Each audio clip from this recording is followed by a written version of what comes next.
This is 7 National News, and in our top story, the UAE President, His Highness Sheikh Khalifa bin Zayed Al Nahyan, has received cables of congratulations from a number of Arab and Muslim leaders on the occasion of Eid al-Adha.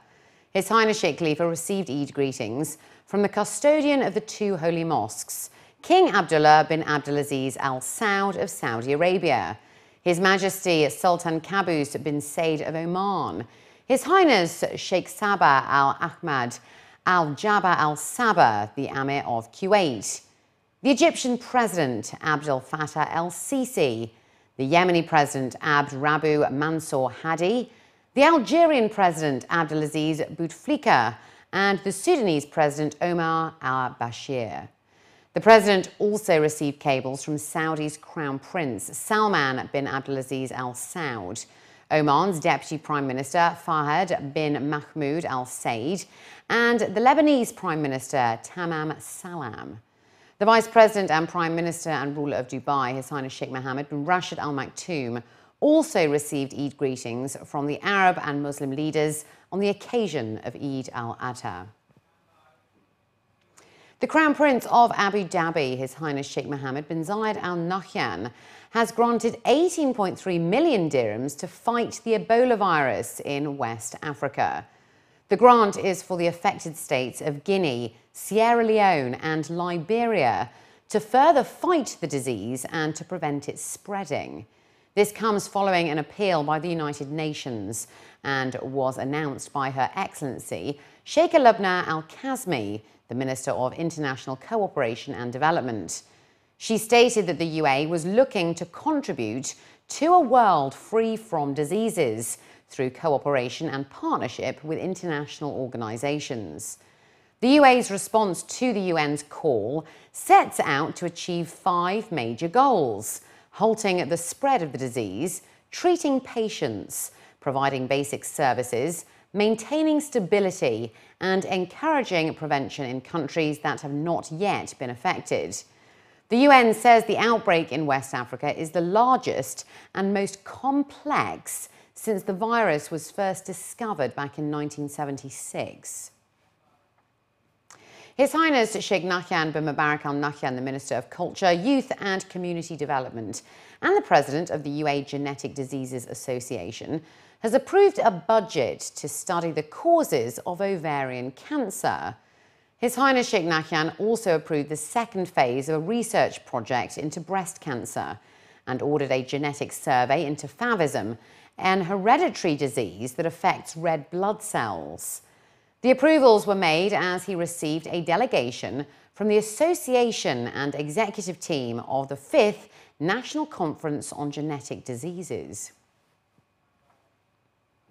The Directorate General of Civil Defence over in Abu Dhabi is appealing to the public to comply with prevention and safety requirements and not to hesitate to request assistance from the civil defence at any time for the purpose of firefighting and rescue operations on the emergency number 999 or 997. According to Major General Rashid Thani Al Matrushi, the Civil Defence Acting General Commander-in-Chief, all of the civil defence stations across the country are on standby in order to ensure public safety throughout the Eid holidays.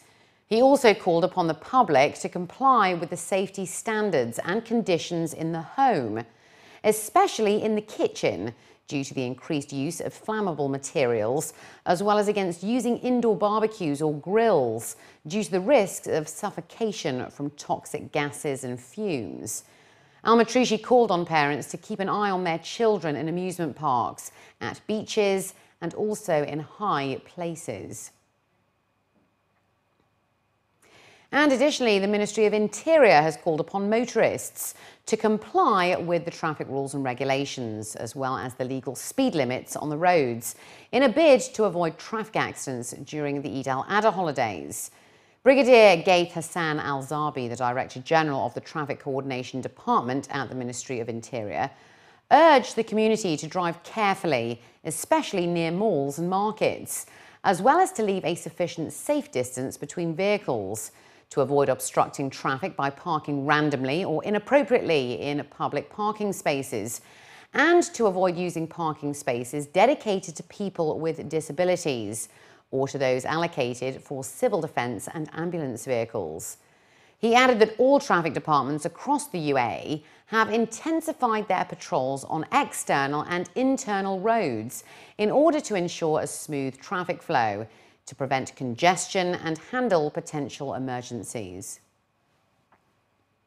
Road accidents cost nearly 14 billion dirhams and killed 138 Emiratis in 2013, as according to a senior official, while 1,934 nationals were injured as a result of reckless driving, speeding and other road offences. Brigadier Gaith Al-Zabi, the Director General of the Traffic Coordination at the Ministry of Interior, was quoted in a local daily as saying that 100 of those injured also suffered from a permanent disability. He added that the losses involved compensation for deaths, medical treatment of the injured, and vehicles damaged in the accidents. He said that off the back of the figures, the UAE had the world's 7th highest road death rate relative to its population, with a ratio of 6.5 per 100,000 in 2013, while driving licenses topped 3.9 million. The figures also showed the UAE recorded 3.6 million offences in 2013, an average of 9,860 offences per day. The Hamdan bin Mohammed Heritage Centre is launching a series of events and activities for the Eid al-Adha holidays, which will run for 3 days until Monday, the 6th of October, at 15 centres across the country. The festivities are being celebrated at different shopping centres throughout the 7 Emirates, including the Dubai Mall, where the activities will extend until the 11th of October. A trip to the locations will provide a unique opportunity for people in the country to experience the UAE's different traditional practices, especially the ones that are widely popular during Eid, such as coffee, desserts, henna, traditional Emirati dishes, and other customary Emirati festivities. Also, Idia will be distributed to all the children, and there will be traditional bands such as Liwa, Iyala and Al-Harbiya performing at the various venues. The events and activities will take place from 5 p.m. to 9 p.m. In addition, there will be Idia distribution, coffee, desserts and traditional bands at the Home for the Elderly. The 5th edition of Big Boys Toys 2014 opened on Friday and will run until Sunday at Skydive, Dubai. The 3-day high-voltage super show explores a wide range of never-before-seen products and services from 100 exhibitors around the globe. Event organisers say from drive to lifestyle, marine, aviation, digital, adventure, off-road ride and fashion, the show has something for everyone. The region's premier lifestyle event features a lineup of the fastest, sleekest, most unique and luxurious products from internationally renowned manufacturers.